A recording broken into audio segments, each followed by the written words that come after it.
Kilala mo ba ang coconut embryo o coconut apple? Nakatikim ka na ba nito? Alam mo bang madami din itong benepisyo? Tara at alamin natin. Number 1. Ang pagkain ng embryo ng niyog ay nakakatulong sa immune system dahil ito ay may mga katangiang antiviral, antibacterial, antifungal at anti-parasite. Number 2. Bukod sa pagbibigay ng proteksyon sa buhok at balat mula sa araw, ito ay nakakatulong sa pag-iwas sa wrinkles at mga age spots.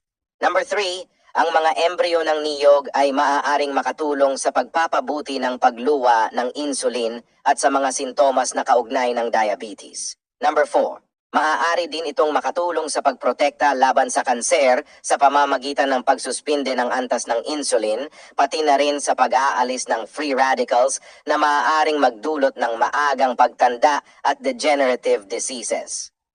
Number 5.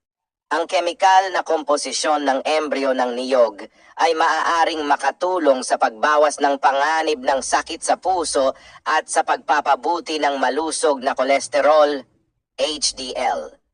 Number 6. Ang embryo ng niyog ay nagbibigay ng proteksyon laban sa sakit sa bato at impeksyon sa pantog.